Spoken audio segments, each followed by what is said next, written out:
Praise the Lord. കർത്താവിൻ്റെ ധന്യ തിരുനാമം ഇന്ന് ഈ പ്രഭാതത്തിൽ മഹിമപ്പെടുമാറാകട്ടെ. ഒരുമിച്ച് വീണ്ടും ദൈവസന്നിധിയോട് അടുത്ത് വരുവാൻ ഈ പ്രഭാതം നമുക്ക് ദൈവം ദാനമായി തന്നതോർത്ത് കർത്താവിനെ സ്തുതിക്കുന്നു. എല്ലാ പ്രഭാതത്തെക്കാളും എല്ലാ ഞായറാഴ്ചത്തെക്കാളും ഈ ഞായറാഴ്ച ഈ സൺഡേയിൽക്കൊരു പ്രത്യേകതയുണ്ട്. ഈസ്റ്റർ സൺഡേ നമ്മുടെ കലണ്ടറിൽ നോക്കിയാൽ അങ്ങനെ വായിക്കാം. ഈസ്റ്റർ എന്ന് പറഞ്ഞാൽ ഉയർത്തെഴുന്നേൽപ്പിൻ്റെ ദിവസമായിന്ന്. അത് യഹൂദ കലണ്ടർ അനുസരിച്ച് ആദ്യത്തെ വീക്സ് ആയതുകൊണ്ടും അവരുടെ 1-ാം മാസത്തിൻ്റെ ആദ്യത്തെ ആഴ്ച ആയതുകൊണ്ടും അത് ഈസ്റ്റർ ദിവസം എന്ന് തന്നെ പറയും. ഈസ്റ്റർ ഉയർത്തെഴുന്നേൽപ്പിൻ്റെ പെസഹ വ്യാഴം കഴിഞ്ഞ് ദുഃഖവെള്ളി കഴിഞ്ഞ് ദുഃഖശനി അതിൻ്റെ പ്രഭാതം ഉയർത്തെഴുന്നേൽപ്പിൻ്റെ ഒരു ഞായറാഴ്ച. ഇത് പറയുമ്പോഴും ദുഃഖവെള്ളിയാഴ്ച പറഞ്ഞതുപോലെ തന്നെ യേശു കർത്താവിൻ്റെ ഉയർത്തെഴുന്നേൽപ്പ് എന്ന് പറയുന്നത് ഒരു ദിവസമല്ല, എല്ലാ ദിവസവും ഉള്ളത് കൊണ്ട് ആ ഉയർത്തെഴുന്നേൽപ്പ് വർഷത്തിലൊരു പ്രാവശ്യമല്ല, എല്ലാ ദിവസവും ഈസ്റ്ററായി തന്നെ എല്ലാ ദിവസവും കർത്താവിൻ്റെ ഉയർത്തെഴുന്നേൽപ്പാണ് നമുക്ക് ഈ മെസ്സേജ് ഇടാനും ദൈവസന്നിധിയോട് അടുക്കാനും നമ്മളെ ആ പാപത്തിൽ നിന്ന് മോചിപ്പിച്ച് ഉയർത്തെഴുന്നേൽക്കപ്പെട്ട കർത്താവ് പിതാവിൻ്റെ വലതുഭാഗത്ത് നമുക്ക് വേണ്ടി പക്ഷപാതം ചെയ്തതുകൊണ്ടുമാണ് നമുക്ക് ഇന്ന് ദൈവസന്നിധിയിൽ നിൽക്കുവാൻ, പ്രാഗൽഭ്യത്തോടെ നിൽക്കുവാൻ നമ്മളെ ബലപ്പെടുന്ന കൃപയോർത്ത് കർത്താവിനെ സ്തുതിച്ചുകൊണ്ട് എല്ലാ മാനവും മഹത്വം അർപ്പിച്ചുകൊണ്ട് ഇന്നത്തെ വേദവചന ധ്യാനത്തിന് ആധാരമായി ദൈവവചന ചിന്തയിലേക്ക് കടക്കാൻ മർക്കോസിന്റെ സുവിശേഷം 16-ാം അധ്യായം 2-ാമത്തെ വാക്യം വായിച്ചു കേൾപ്പിക്കുന്നു. ആഴ്ചവട്ടത്തിന്റെ 1-ാം നാൾ അധികാലത്ത് സൂര്യൻ ഉദിച്ചപ്പോൾ അവർ കല്ലറയ്ക്കൽ ചെന്നു. കല്ലറയുടെ വാതിക്കൽ നിന്നോ നമുക്ക് വേണ്ടി ആർ കല്ലുരുട്ടിക്കളയും എന്ന് തമ്മിൽ പറഞ്ഞു. അവർ നോക്കിയാറെ കല്ലുരുട്ടിക്കളഞ്ഞതായി കണ്ടു. അത് ഏറ്റവും വലുതായിരുന്നു. നമുക്കറിയാവുന്ന വചനമാണ് ഇത്. ഈ ഒരു ഞായറാഴ്ച ഇതുപോലെ ഈ ഞായറാഴ്ചകളുടെ ആദ്യത്തെ ഈസ്റ്റർ സൺഡേയിൽ ഉയർത്തെഴുന്നേൽപ്പിൻ്റെ ആദ്യത്തെ ദിവസം മറ്റേ മറിയും ശലോമയും അധികം പേരുണ്ടാകാൻ ചിലപ്പോൾ അവർ ഒരുമിച്ച് വരുമ്പോഴുള്ള മർക്കോസിന്റെ സുവിശേഷം 16-ാം അധ്യായം, ലൂക്കോസിന്റെ സുവിശേഷം 24-ാമത്തെ അധ്യായം, യോഹന്നാന്റെ സുവിശേഷം 21-ാമത്തെ അധ്യായം, മത്തായി സുവിശേഷം 28 ഈ അധ്യായങ്ങളിൽ പ്രതിപാദിച്ചിരിക്കുന്ന ഈ സഹോദരിമാര് ഒരുമിച്ച് കല്ലറ വാതിൽക്കലേക്ക് വരുന്ന സംഭവം. മറ്റൊരു ഭാഗത്ത് നമ്മൾ വായിക്കുന്നത് അവർ ഒരുക്കി വെച്ച സുഗന്ധവർഗവുമായി അതിരാവിലെ ഇരുട്ടുള്ളപ്പോൾ കല്ലറ വാതിൽക്കലെത്തി.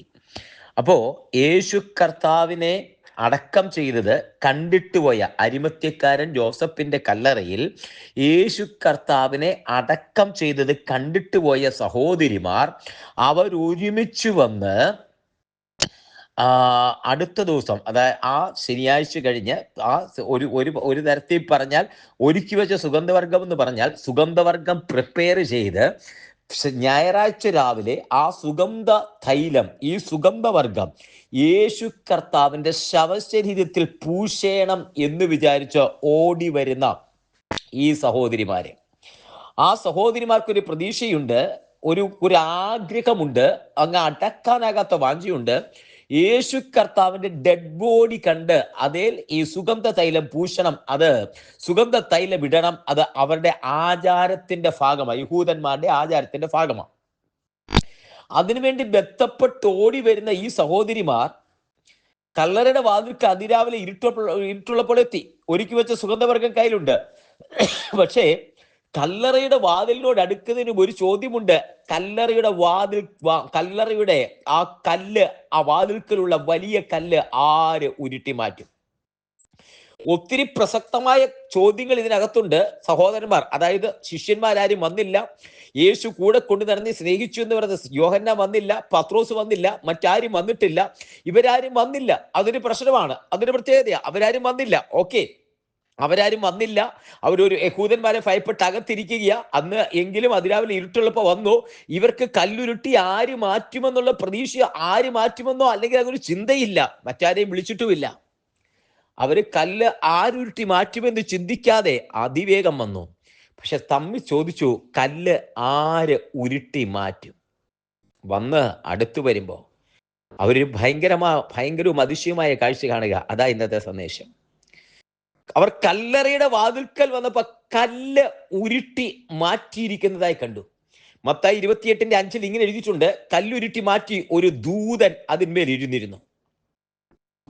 കല്ല് ആരുരുട്ടി മാറ്റുമെന്നുള്ള വ്യാകുലത ഉള്ളപ്പോൾ തന്നെ മാനുഷികമായിട്ട് ചിന്തിച്ച അവരെന്തുകൊണ്ടാ എന്നിട്ടും കല്ലറവാതിക്കല് കോടി വന്നേ. ആരുരുട്ടി മാറ്റുമെന്ന് വിചാരിച്ച അറിയില്ല, പക്ഷെ അവര് വന്നു. ഇങ്ങനെ ഒരു സാധ്യത ഹൃദയത്തിനകത്ത് വരുന്നുണ്ടോ പ്രിയരെ? കല്ല്, അതേ അടച്ചു വെച്ചിരിക്കുന്ന കല്ല് നിങ്ങൾക്കായി ഉരുട്ടി മാറ്റുമെന്ന്. അതെ, അവിടെ കടന്നു ചെല്ലുമ്പോൾ ഒരു പക്ഷേ ഈ കല്ല് ഹൃദയത്തിനകത്തായിരിക്കാം ഇരിക്കുന്ന ഭാരമേറിയ കല്ല്. ഞാൻ ഈ സന്ദേശം പറഞ്ഞുകൊണ്ടിരിക്കുമ്പോ കല്ലറയുടെ വാതിൽക്കലിരുന്ന് ആ കല്ല് ഭാരം പേറുന്ന അത് ഹൃദയത്തിനകത്തായിരിക്കും. ഈ ഭാരം ആരെന്നെടുക്കുമെന്ന് വിചാരിക്കുന്ന പോലെ. എന്നാലും ഒരു കാര്യം പറയട്ടെ, നേരെ കല്ലറയുടെ വാതിൽക്കലേക്ക് അല്ല, ഉയർത്തെഴുന്നേറ്റ് യേശുവിന്റെ അടുക്കിലേക്ക് വാ. നിന്റെ അകത്തെ കല്ലുരുട്ടി മാറ്റിയിരിക്കുന്നതായിട്ട് കാണാൻ പറ്റും. കല്ലുരുട്ടി മാറ്റുന്നത് കാണാൻ പറ്റും. കല്ല് ആരുരുട്ടി മാറ്റും? അതൊരു വേദനപ്പെട്ട കാര്യമില്ല. അവർ വിശ്വാസത്താൽ ഒരുക്കി വെച്ച സുഗന്ധവർഗമായിട്ട് കല്ലറ വാതിൽക്കിലേക്ക് വരിക. അപ്പൊ ഞാൻ ആദ്യം പറഞ്ഞതുപോലെ കല്ലറ വാതിൽക്ക് വന്നു, കല്ലുരുട്ടി മാറ്റി വെച്ചിരിക്കുന്നു. ഒട്ടും ശങ്കിച്ചില്ല, ഒട്ടും ഭയപ്പെട്ടില്ല, നേരെ അകത്തേക്ക് കയറി.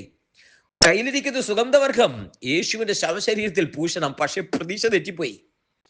അവര് കണ്ടത് യേശുവിന്റെ ശവശരീരമല്ല, ഞായറാഴ്ച രാവിലെ ഉയർത്തെഴുന്നേറ്റ് യേശുവിനെയാ കണ്ടത്. പ്രവാചകന്മാർ പറഞ്ഞതുപോലെ,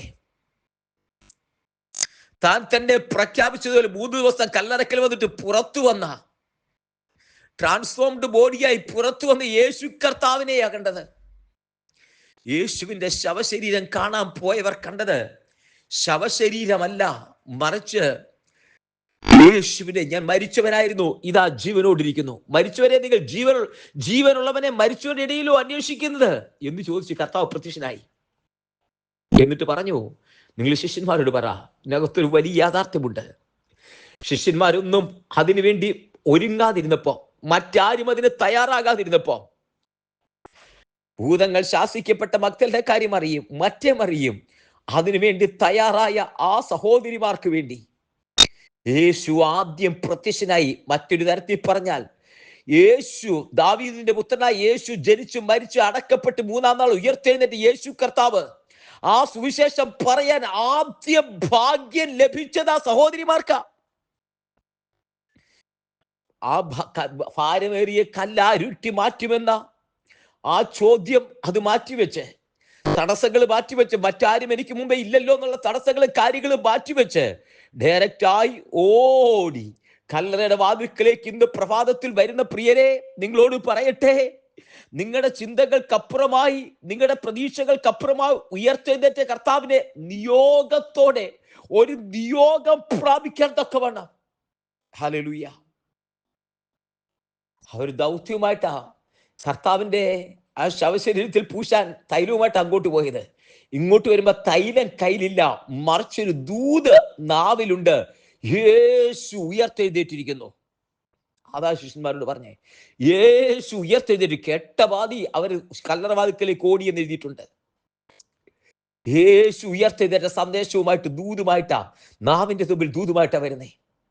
ഇനി വചനം കേൾക്കുന്ന, സന്ദേശം കേൾക്കുന്ന എത്ര പേര് വിശ്വസിക്കുന്നുണ്ട്? കുഞ്ഞേ, നിന്റെ ഭാരമേറിയ കല്ല് കർത്താവ് ഉരുട്ടി മാറ്റും. നിന്റെ വേദനകൾ കർത്താവ് ഉരുട്ടി മാറ്റും. നിന്റെ തടസ്സങ്ങൾ കർത്താവ് ഉരുട്ടി മാറ്റും. നീ ഒന്ന് കർത്താവിന് വേണ്ടി സമർപ്പിക്കാൻ തയ്യാറാണെങ്കിൽ, ആ സഹോദരിമാർ ചെയ്തതുപോലെ ഉയർത്തെഴുന്നേൽക്കപ്പെട്ട കർത്താവിന്റെ ആ കാൽവരി ക്രൂശിന്റെ അടുക്കലേക്ക്, യേശുവിന്റെ പാദത്തിലേക്ക് അടുത്തു വരാൻ തയ്യാറാണെങ്കിൽ, വന്ന ഭാരം കാണത്തില്ല, വന്ന വേദന കാണത്തില്ല, മറിച്ച് അനുഗ്രഹിക്കപ്പെട്ട ദൂതുമായി മടങ്ങും, സന്തോഷത്തോടെ മടങ്ങും, പിന്നെ മുഖം വാടുകയില്ല, വലിയ ദൗത്യവുമായി മടങ്ങും. ഇത് ദൈവിക പദ്ധതിയാണ്. ദൈവകരങ്ങളിലേക്ക് സമർപ്പിക്കാം, ഒരുമിച്ച് പ്രാർത്ഥിക്കാം. സ്വർഗീയ പിതാവേ, ജനത്തെ ഞാൻ അനുഗ്രഹിച്ച് പ്രാർത്ഥിക്കുന്നു. കല്ല് ആരുരുട്ടി മാറ്റുമെന്ന് ചിന്തിക്കുമ്പോൾ അത് ഉരുട്ടി മാറ്റുന്ന ദൈവത്തിന്റെ കൃപ, കർത്താവ് ഉരുട്ടി മാറ്റി. അതേ, എല്ലാ തടസ്സങ്ങളെയും മാറ്റി. ശവശരീരം കാണാൻ വന്നവരെ അനുഗ്രഹിക്കപ്പെട്ട ദൂത് നാവിന്മേൽ, ദൗത്യം നാവിന്മേൽ കൊടുത്ത് യേശു ഉയർത്തെഴുന്നേറ്റുന്ന ആ സദ്വർത്തമാനം, ഗുഡ് ന്യൂസ് കൊടുത്തു വിട്ട കർത്താവ് ഇന്ന് ഈ ജനത്തെ ഗുഡ് ന്യൂസ് കൊണ്ട് അനുഗ്രഹിക്കുന്നതിനായി നന്ദി. കർത്താവിന്റെ കരങ്ങളിലേക്ക് സമർപ്പിക്കുന്നു. ഒരു ദിവസമല്ല, എല്ലാ ദിവസവും ആ ഗുഡ് ന്യൂസ് ശിരസിലേറ്റി, ഹൃദയത്തിൽ പേറി, നാവിൽ നിന്ന് പുറപ്പെടുവിക്കുവാൻ ജനത്തെ കർത്താവ് അനുഗ്രഹിക്കുമാറാകണമെന്ന് പ്രാർത്ഥിക്കുന്നു. ദൈവകരങ്ങളിലേക്ക് സമർപ്പിക്കുന്നു. അങ്ങയുടെ നാമത്തിൽ ജനത്തെ അനുഗ്രഹിച്ച് പ്രാർത്ഥിക്കുന്നു. കർത്താവ് കൂടിയിരിക്കുന്നതിനായി സ്തോത്രം. എല്ലാവരെയും അനുഗ്രഹിച്ച് പ്രാർത്ഥിക്കും. തൃക്കരയിൽ സമർപ്പിക്കുന്നു. പ്രാർത്ഥനയ്ക്കാൽ സ്തോത്രം. സകലമാനമഹത്വം എടുക്കും യേശുവിൻ നാമത്തിൽ തന്നെ. ആമേൻ, ആമേൻ, ആമേൻ. കർത്താവ് എല്ലാവരെയും അനുഗ്രഹിക്കട്ടെ. ദൈവകൃപ കൂടിയിരിക്കട്ടെ. God bless you. നാളെ നമുക്ക് വീണ്ടും കാണാം. അതുവരെ കർത്താവ് ഒരു വിശാലമേറിയ ചെറുകടിയിൽ നമ്മളെ പരിപാലിക്കട്ടെ. Thank you so much.